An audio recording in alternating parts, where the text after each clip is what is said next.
Hey everyone, welcome back to Engelbart Gaming. Today's video is the result of a minor change of plans. I was planning to bring you my Shining Force 3 Scenario 3 retrospective today, but that beast of a video is taking longer to finish than planned, so instead I'm bringing you this first. Here's an episode of How About That, where I take a look at a game that's overlooked or really shows a system off in some way. And today, I'll be showing you the complete game of Alex Kidd in Shinobi World for the Sega Master System. You may think that all the Alex Kidd games suck. If you think that, well, you're wrong! There's one Alex Kidd game that towers above the rest, and that's this one right here, folks. It's not the best game ever made or anything like that, but it's a really fun little action platformer that came along late in the Sega Master System's lifetime. I got this one for Christmas one year when it was brand spanking new, and I really liked it back then, and I still really like it today. It's short, but it's well designed, and one of my favorite Sega Master System action games.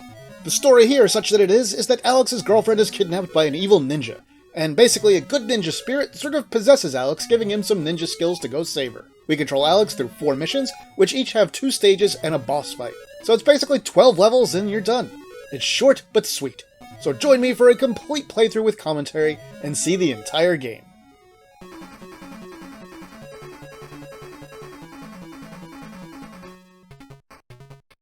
Right, and here we go with the main game. We have our fancy little map, see our first boss, and this is it. This is Alex Kidd in Shinobi World. You might be thinking at first glance that it's not really anything special, but I'm telling you, this game is really good. It's got momentum-based controls, so you will probably have to play it for a little while before you get the hang of it. It's tough at first to maybe get close enough to enemies to hit them with your sword. You might be walking into them a bunch of times by accident or stopping just before them, but with even just a tiny little bit of practice, you can get good at this one. It's not a hard game. In fact, it's a very, very easy game and very beginner-friendly. And actually, there's our first stage already completely finished. Less than a minute. So here is the second stage of Mission 1. You can see we've got ladders to go up here. There'll be different ropes and stuff to climb. You can bounce off walls to do almost like a triangle jump like you find in like Rostan and other things like that. Aside from that, you can swing on poles, and you'll see a little bit of that. Turn yourself into a little fireball. We've got weapon power up here that is very much like what you would find in, say, Shinobi 3 and Revenge of Shinobi. That's the first part of this stage. And then finally, we also can pick up kunai here to have a distance-based attack. And for the enemies here that bounce around and throw stars at you, you can hit them with your weapon and knock the stars away. You can't jump on top of enemies, which I'm not doing on purpose there. And then one other quick little thing I'll mention. Well, actually, I'm going to save it here. Because I want to show you this. This is the next area, and we have some breakable blocks here. You can do this either with your sword or with the kunai. If you've got the kunai, which you'll see in a moment here, you have to be right next to, things like chests and breakable blocks to destroy them. Otherwise, you can't do it. So here we've got our wall jump. See if it takes a second to get used to it there, but there we go. Then we go all the way up. There's the kunai, and then we've got this. We jump back down and make our O-face. And now watch, you can swing on these with the attack button. You hold either up or down, and then you launch yourself as a fireball. You'll bounce when you hit to the top and go in the opposite direction, and then when you hit a platform again of some type, you'll stop. Now here's our first boss fight, Kabuto. This is kind of funny. In the original version of this game, when Sega still had it in development, this guy looked just like Mario, and his name was Mari-O. Sort of like in a nod to Ken-O while making fun of Nintendo. And you can tell it's supposed to be Mario there, because he throws his bouncy fireballs at you, and when you, do damage to him, he becomes little, and then you finally kill him when he's little. Anyway, here's round 2. So in this round, things are a little bit tougher, and you can see this one is inspired by an actual stage in Shinobi. It's one of the levels from Stage 2 in that game, or Mission 2, I should say. We've got the little frogmen sort of equivalents here, who are just ninjas wearing little face masks jumping out of the water at you. And one thing I can't really stress enough is that this game, once you get a hang of the controls, is really fast and feels really good. And I'm not knocking the Master System, because I really liked my Master System back in the day. Obviously I had a Nintendo NES also, but I probably spent just as much time playing games on this thing as I did on that. There was a lot of games here, especially in the US, that, just didn't get the credit they deserve for being good on this system. Some of them lack the polish of some NES games, and a lot of them are either shorter or harder, which I think is probably the reason that it was a little bit less popular here. But, you know, a lot of them are really good. This one came along so late in the Master System's life cycle here, though, that the system was pretty much done in the US. This came out like the end of 1990, so the Genesis was already in full swing, and it was really popular, you know, at that point. And the Master System was never huge in the US, it was never popular, and it was already kind of just on life support at this point, just barely getting by. Alright, so here we are again. You'll see what I mean with the kunai there. You have to get right on top of the blocks to actually hit them with your fist to destroy them. So if you hit them just with the weapon, it doesn't do anything. Here's this game's version of Ninja Magic. You can get you know, a power-up that turns you into a tornado, and then you have completely free movement. You can move in any direction, you know, including diagonally, just up, down, left, right, whatever. So you have just a few seconds to swirl around in any way you want. And you'll destroy anything you touch while doing that. Right, and then here is the second round in here, which is our water stage. Nobody likes these water stages, am I right? The controls are always a pain in the butt. With this one, once you're underwater, you can press and hold the jump button, which will speed up your movement. It takes a moment before it lets you do that, so when you first go into the water, you can't do it. So that's why you see, especially at the beginning of this stage, I get hit by all those sharks there. Now, one other thing I'm going to mention, and it's not an excuse, you'll see I have no problem getting through this game, is that unfortunately on my 8-bit-do Ultimate controller that I've been using to play these games, one of the buttons is going, and it's the one that I use for jumping, you know, in these games. So for me, you'll see there's a few points here where I just kind of fall for no reason. That's because I pressed the button and it just didn't do anything.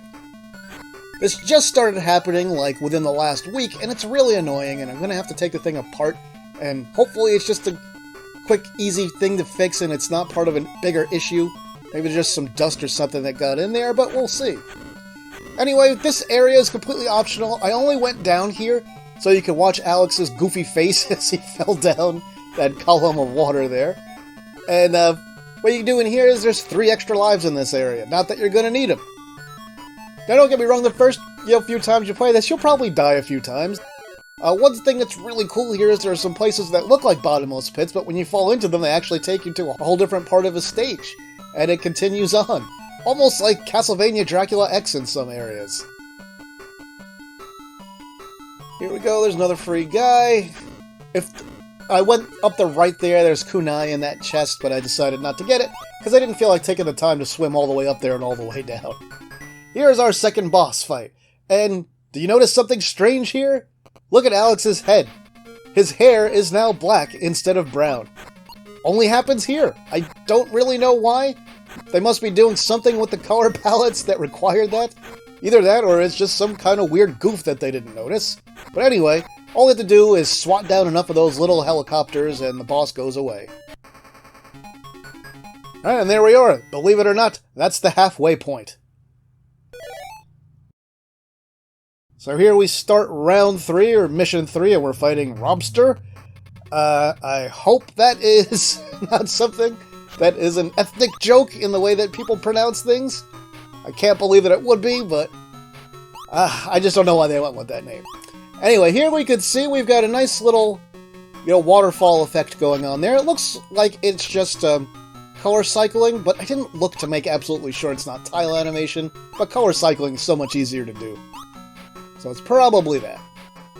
For these birds that come down, the easiest thing to do is walk forward, and then just make them, when you get close, they'll swoop down right in front of you and you can hit them with your sword. Stupid jumping fish. Easiest thing there is to get in front of them and then just turn around and whack them. And there was a section where my button didn't work for jumping, and you're going to see that happen a whole bunch right here. Maybe be a little extra careful on this part. I hit jump again there, nothing. Oh well. I'm not going to complain about it much longer. I'm just letting you know what happened and why, you see me just seemingly walk off of things for no reason a few times. You can see even with that, this is not a hard game. Didn't really have much trouble taking those hits and recovering. Here we go, Ninja Magic. You can see me just scoot all the way over, and then we go up a little bit here. Couldn't quite reach the chest up there, but no big deal.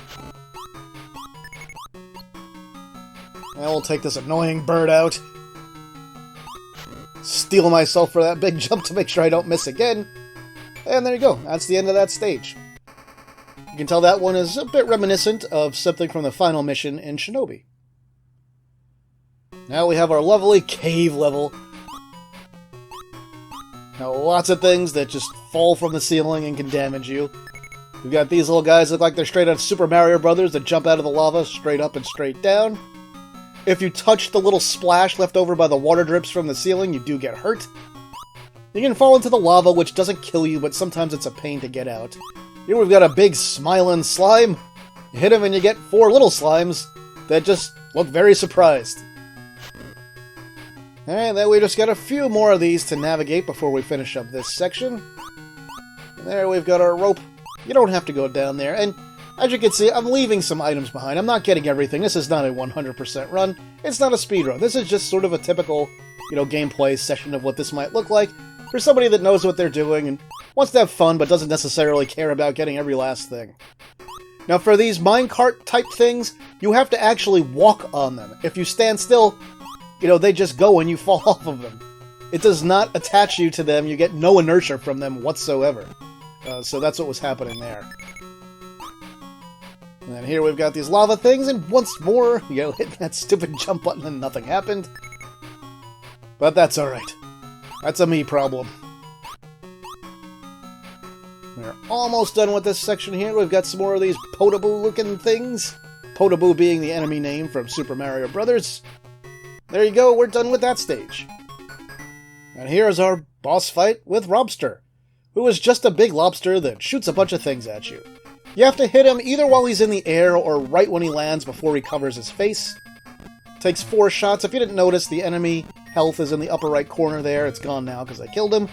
And we have this nice little picture of this, I don't know, bull or cow or something in the background. Oh well. So that's the end of round 3, and here comes round 4.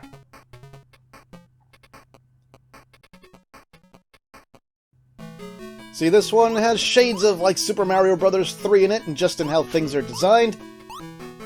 And some of those little things that shoot those cannonballs out are reminiscent both of the things we see on the ships in Super Mario Bros. 3, and, I'd say also just like the bullet bill things from standard old Super Mario Bros.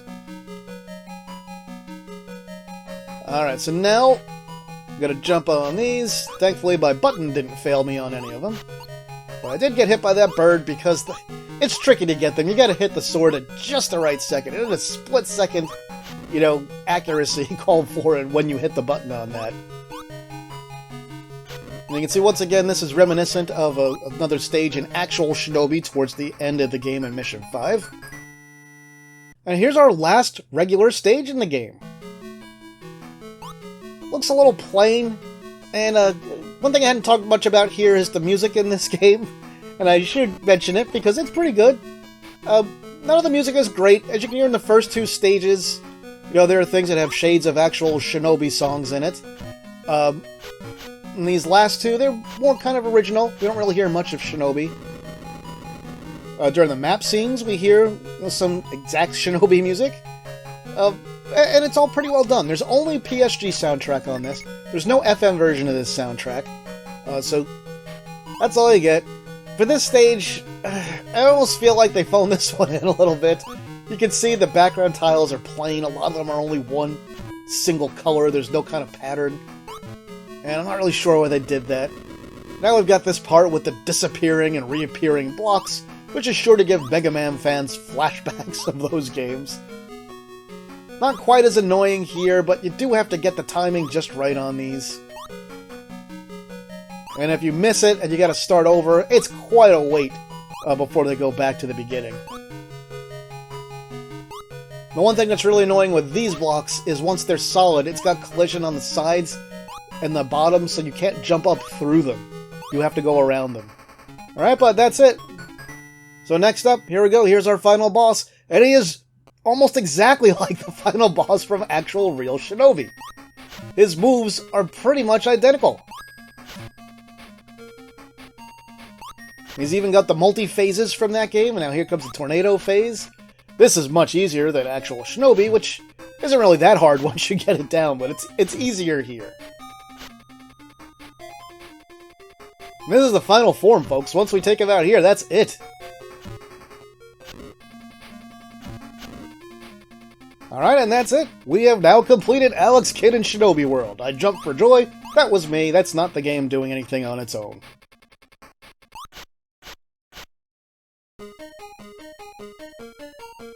Okay, and we'll wrap this up here during the credits. If you've never played Alex Kidd in Shinobi World for the Sega Master System, absolutely give it a try. It might take a few minutes to come to grips with the controls and the version of momentum that Sega employed here, but it's absolutely worth learning. My only real complaint about Alex Kidd in Shinobi World is that I wish it was longer. I wish there was more of it, and that Sega had maybe done a nice, full 16-bit sequel to it. Still, what we've got here is really good, and everyone should give it a shot. So what do you guys think? Have you played this before? Is this your first time seeing it? Tell me all about it in the comments. That'll do it for this episode, my retro gaming friends. If you enjoyed the video, please like and share it online somewhere. If you haven't yet, please subscribe to my channel and hit the notification bell so you won't miss any of my videos.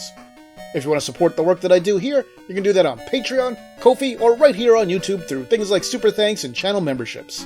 And my next video will definitely be that Shining Force 3 Scenario 3 retrospective, probably in about 4 or 5 days. So thanks for watching, and see me later.